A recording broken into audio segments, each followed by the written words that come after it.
சரி எங்க போறோம்னு பாக்க சொன்னேன் பாத்தியா? போறோமா? டேய் அதான் வந்துட்டுமே. டேய் கேரளா வந்துட்டோம். கேரளால எங்க போறோம்னு பாத்தியா? அது நீங்க சொல்லவே இல்லையா? என்னடா? சரி வா, லோக்கல் யாருக்கு என்ன கேட்டாங்கன்னா சுத்தி பாக்கலாம். டேய் 10,000 ரூபாய்க்கு ரூம் புக் பண்ணிட்டு வெளியே போய் சுத்தி பார்க்கலான்றான்டா. பைத்தியக்காரன். டேய் அப்ப எப்பதானே சுத்தி பாக்குறது? மச்சான் நைட் டிராவல் பண்ணிக்கிறோம். உடம்புலாம் ஒரே டயர்டா இருக்கு. இன்னைக்கு ஒரு நாள் இங்க ரெஸ்ட் எடுத்துருண்டா. டேய் நாளைக்கு சென்னைக்கு ரிட்டர்ன் கிளம்புண்டா. மச்சான் வரும்போது பஸ்ல எப்படி வேடிக்கை பார்த்துனே வந்தான், அது மாதிரி போகும்போது வேடிக்கை பார்த்துனே போயிடலாம்.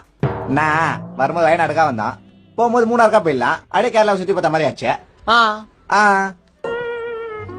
மச்சான் AC fan TV light heater எல்லாத்தையும் போட்டு கீழே பண்றா. வேற ஒருத்தரும் சும்மா என்ன யாரும் எழுப்ப கூடாது. ஏய் ஏய்